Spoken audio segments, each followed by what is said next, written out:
Praise the Lord. இயேசுவின் ரத்தம் ஜெயம். தினமும் இயேசு நிகழ்ச்சிக்கு உங்களை கர்த்தராகிய இயேசு கிறிஸ்துவின் நாமத்தில் வரவேற்கிறேன். செய்தியின் தலைப்பு, சிந்தைகள் தான் வேறு, தரிசனம் ஒன்றுதான்.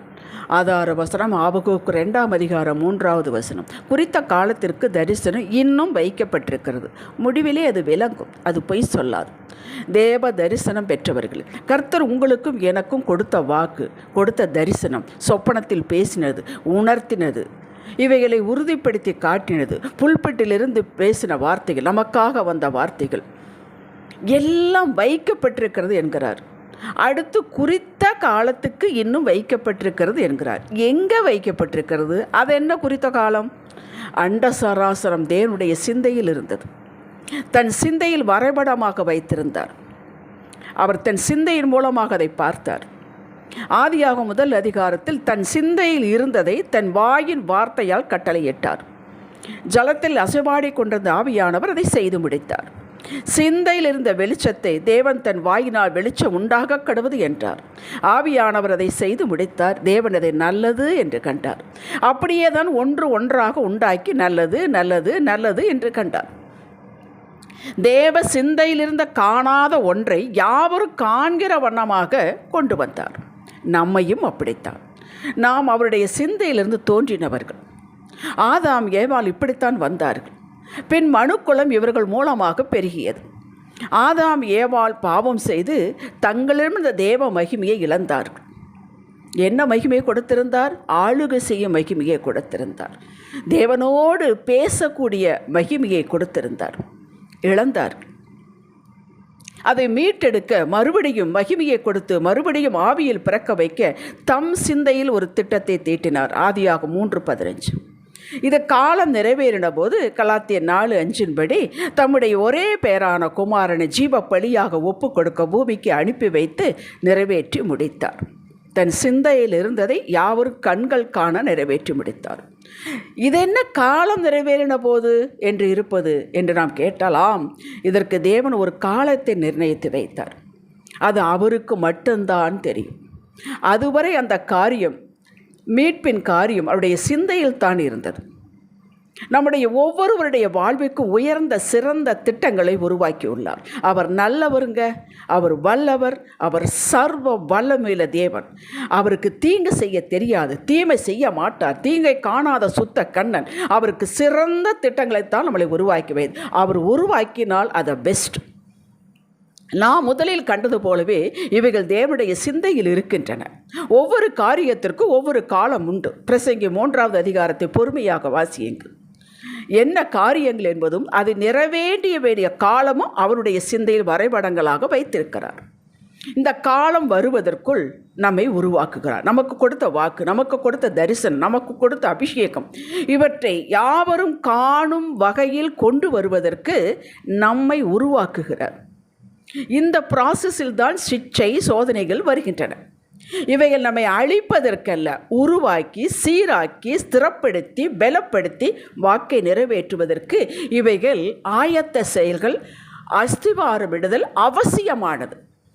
நம்மை பலப்படுத்தாமல் சீர்படுத்தாமல் அவ்வளோ பெரிய ஆசீர்வாதத்தை கொடுத்தால் நாம் அதை வைத்து பிழைக்க மாட்டோம். குழந்தைகளிடம் கொண்டு சின்ன குழந்தையிட கத்தியை கொடுப்போமா? அல்லது சின்ன குழந்தையிட 10,000 ரூபாய் கையில் கொடுப்போமா? கொடுக்க மாட்டோம். சோதனைகள் பலமாக, நெருக்கம், ஒடுக்கம் தீவிரமாக தாங்க முடியாதது போல இருந்தால் ஆசீர்வாதமும் அத்தனை பெரியது, சிறந்தது, உயர்ந்தது. ஆண்டவரால் சிலுவை பாட்டை யோசித்து பாருங்கள். துடித்தார் அல்லவா? தாகம் என்றார் அல்லவா? 5 காயங்கள் இரத்தத்தை கொட்டினார் அல்லவா? இனி கொட்டுவதற்கு அவர் ஒன்றும் இல்லை என்று கடைசி சொட்டு இரத்த பின் தண்ணீர் தான் வந்தது. கொட்டி எவ்வளவு நெருக்கம், எவ்வளவு ஒடுக்கம். ஆனால் பலனோ இன்று வரை நாம் எல்லாரும் மனுக்குள்ள ரட்சிக்கப்பட்டு வருகிறது. அதுதான் எபிரேயர் 12 சொல்லப்பட்டுள்ளது. அதை நினைத்து அவர் எல்லாம் சகித்து கொண்டார் என்று. அப்படி நமக்கு கொடுத்த வாக்கு நிச்சயம் நிச்சயம் நிச்சயம் நிறைவேறும். அதை நினைத்து சில காரியங்களை நாம் ஏற்றுக்கொண்டு சகித்து கொண்டு அவர் விரும்புகிறவனை நாம் மாறிக்கொள்ள வேண்டும். அது எளிதானது என்றால் அவருக்கு எளிது, நமக்கு எளிது. இந்த சிற்றை சோதனை உருவாக்குதெல்லாம் யார் மேல் அதிக அன்பு வைத்திருக்கிறாரோ அவர்களுக்குத்தான் அதிகம் சிட்சிக்கிறார்.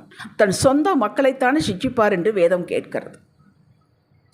இப்படி புரிந்து கொள்ளுதல் உங்களை எவ்வளவு நேசிக்கிறார் என்று நீங்கள் புரிந்து கொள்ளுங்கள். அவர் சிந்தனையில் உங்களை பற்றிய வரைபடம், வாக்கை சொப்பனமாக, தரிசனமாக உங்களுக்கு கொடுக்கிறார். அவர் சிந்தையில் இருந்ததைத்தான் நம் சிந்தையில் வைத்துள்ளார். சிந்தைகள் தான் வேறு, தரிசனம் ஒன்றுதான். இதை சிந்தையில் நிலைநிறுத்தி, விசுவாசித்து, விரும்பி, அறிக்கையிட்டு எதிர்பார்க்க சொல்லுகிறார். நான் உனக்கு கொடுத்தேன் அல்லவா வாக்கு, நான் தானே சொன்னேன், நான் செய்து முடிப்பேன். இதை நிறைய இடத்துல பார்க்கலாம். நான் சொன்னேன், அதை செய்து முடிப்பேன். நான் திட்டம் பண்ணினேன், அதை நிறைவேற்றுவேன். அதற்கு ஒன்றும் என்டோஸ்மெண்ட் அவசியம் இல்லை. நமக்குத்தான் காலம் போய்கொண்டிருக்கு. எத்தனை காலம் ஒரு ஏக்கம் வருகிறது மனிதன். ஏனென்றால் நாம் மனிதன் நிலையிலே இருக்கிறோம். கொஞ்சம் அதிலிருந்து விட்டு மேல்நிலைக்கு, தேவன் நிலைக்கு வரும்பொழுது, நான் தேவன் பிள்ளைய நிலைக்கு வரும்பொழுது இதெல்லாம் அற்பமாக தெரியும். அந்த ப்ராசஸ் தான் இப்பொழுது நடந்து கொண்டிருக்கிறது.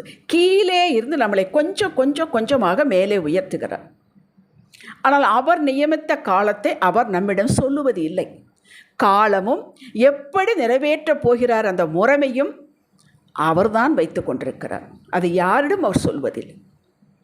இஸ்ரவேல் மக்களுடைய விடுதலை ஆதியாகும் 15 ஆபிரகாமோடு உடன்படிக்கை பண்ணிவிட்டார். 430 வருடங்கள் உம்முடைய மக்கள் அந்நிய தேசத்தை சேவிப்பார்கள், பின் நான் விடுதலை ஆக்குவேன் என்று அது காலத்தை சொல்லிவிட்டார். பாபிலோன் 70 வருடங்களில் அடிமையிலாக இருப்பீர்கள் என்று எரேமியா தீர்க்க தரிசனம் மூலமாக சொல்லி எழுதி வைத்தார். காலத்தை சொல்லிவிட்டார், இவ்வளவு காலங்கள் என்று.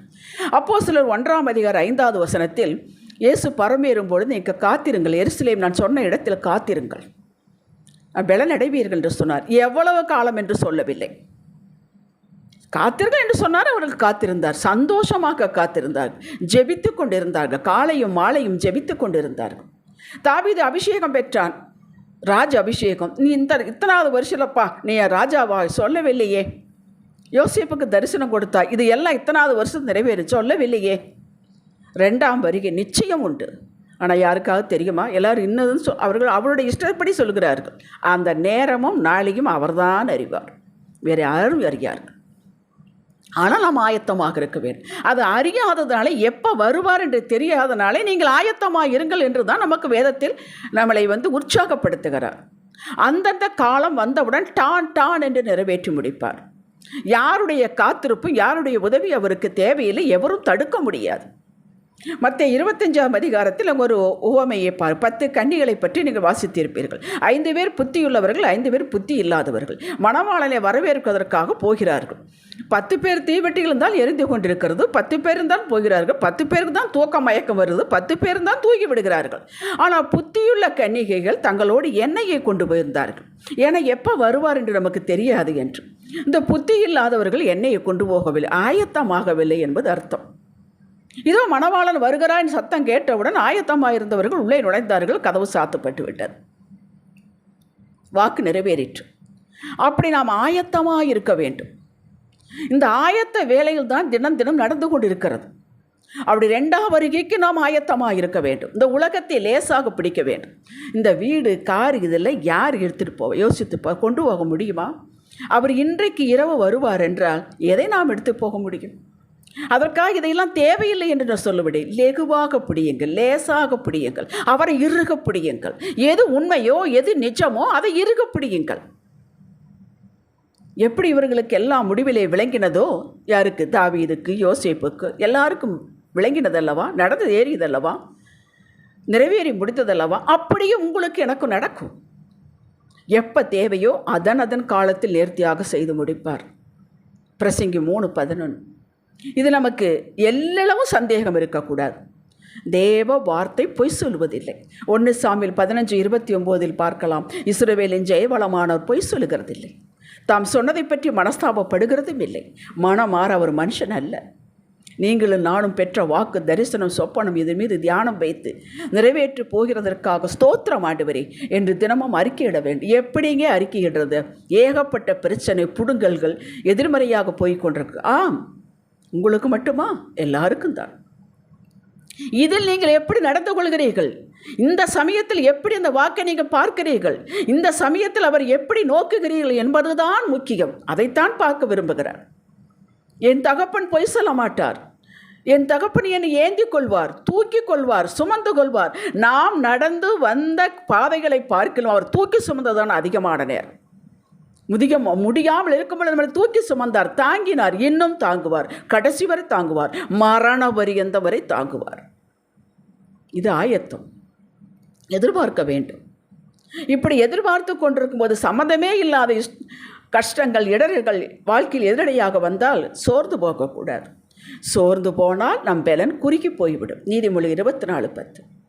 ஆத்தும பலன் குறையும், அது சரீரமும் பலனற்று போகும். இதைத்தான் பிசாசு எதிர்பார்த்து கொண்டிருக்கிறார்.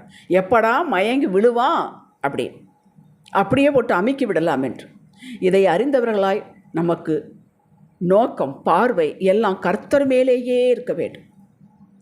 அவர் எப்படிப்பட்டவர் என்பதையே துதியுங்கள். முடியாத போனாலும் துதியுங்கள், சோர்ந்து போனாலும் துதியுங்கள், அழுது கொண்டேனாலும் துதியுங்கள். இது ஆயத்தம். விசுவாசம் பலனடைவதற்கு வேதத்தை தினம் முறையாக வாசியுங்கள். வேதம் வாசிக்காமல் சாப்பிடக்கூடாது, வேதம் வாசிக்காமல் பத்திரிக்கை படிக்கக்கூடாது, வேதம் வாசிக்காமல் மற்றவரோடு பேசக்கூடாது. இது ஆயத்தம். ஜெபியுங்கள், இது ஆயத்தம். காத்திருங்கள், இது ஆயத்தம். பொறுமையோடு இருங்கள், இது ஆயத்தம்.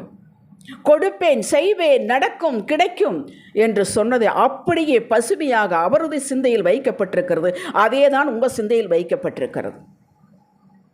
அவருக்கு எந்த சந்தேகமும் இல்லை, கவலையும் இல்லை. ஏன்னா அந்த காலம் வந்தவுடன் நிறைவேற்ற போகிறார். உங்களுக்கு வரக்கூடாது. எவனும் அவருடைய சிந்தையில் இருக்க தொட முடியாது. ஆனால் உங்கள் சிந்தையில் இருக்கிறது பிசாசு தொட முடியும். உங்களுடைய முறுமுறுப்பு, அவிசுவாசம், உங்களுடைய பாடி லாங்குவேஜ் இதெல்லாம் பார்த்து அவன் தொடுவான், எடுத்துக்கொண்டு போய் விடுவான். இது மத்தேயு 13ஆம் அதிகாரம், மார்க்கு 4, லூக்கு 8ஆம் அதிகாரத்தில் வாசித்து பாருங்கள், எப்படியெல்லாம் அவன் வார்த்தையை தூக்கி கொண்டு போகிறான் என்று. அதனால் உங்கள் சிந்தையில் இருக்கக்கூடியது உங்களுடைய விசுவாசத்தில் காத்துக்கொள்ளுங்கள், பொறுமையினால் காத்துக்கொள்ளுங்கள். நிச்சயம் நிறைவேறும் என்று வாயிலை சொல்லி சொல்லி ஜெபியுங்கள், காத்துக்கொள்ளுங்கள். அவன் தொடக்கூடாது. உங்களிடம் இருக்க அந்த பொக்கிஷத்தை தொடக்கூடாது, விட்டுவிடாதீர்கள். அதுதான் பொக்கிஷம். எப்படி நகைகளை பார்த்து டாக்குமெண்ட் எல்லாம் நாம் லாக்கரில் வைக்கிறோமோ அப்படி பத்திரமாக அந்த வாக்கை வையுங்கள். தரிசன வாக்கு நிறைவேறும். பிசாசு கொள்ளை கொண்டு போகாதபடி காத்துக்கொள்வது உங்கள் திறமை. அதுதான் ஆயத்தம். யோசேப்பு காத்து கொண்டான், அடைந்தான். தாவீது காத்து கொண்டான், அடைந்தான். தாவீதுக்கு வராத கஷ்டமா?